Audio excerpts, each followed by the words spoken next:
শীতের সময় খুব কম উপকরণ দিয়ে বানিয়ে ফেলুন পালং পনির। আর আপনারা দেখছেন মন্টু রান্নাঘর, আর আমি শেফ মন্টু। প্রথমে আমি পালং শাক বয়েল করে নেব। তার জন্য কড়াইয়ে দিয়ে দিলাম জল, কয়েকটি কাজু বাদাম, 1 চিমটে বেকিং সোডা, 1/2 চামচ লবণ দিয়ে জল গরম হলে দিয়ে দেবো পালং শাক। কয়েক মিনিট বয়েল করে নামিয়ে নেব একদম মিক্সিং জারে। আর কয়েকটা কাঁচা লঙ্কা ও পাতিলেবুর রস দিয়ে পেস্ট বানিয়ে নেব।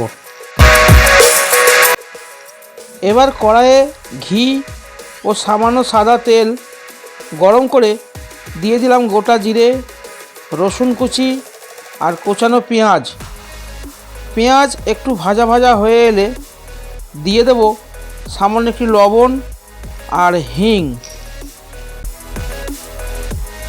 কুচানো আদা, হলুদ গুঁড়ো, ধনে গুঁড়ো, জিরে গুঁড়ো দিয়ে ভালো করে কষিয়ে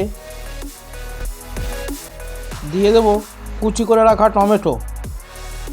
এবার তেল ছেড়ে এলে পেস্ট করে রাখা পালং শাক দিয়ে দিলাম।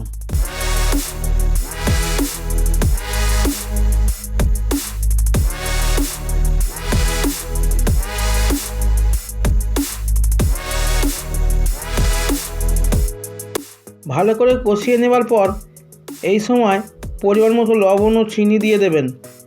আর টেস্ট একটু বাড়ানোর জন্য কসুরি মেথি, ক্রিম ও বাটার দিয়ে দেবেন। সব শেষে কেটে রাখা পনির দিয়ে রেসিপিটা আমি কমপ্লিট করলাম। আবার দেখা হবে পরের ভিডিও নিয়ে। ভালো থাকবেন ও সুস্থ থাকবেন।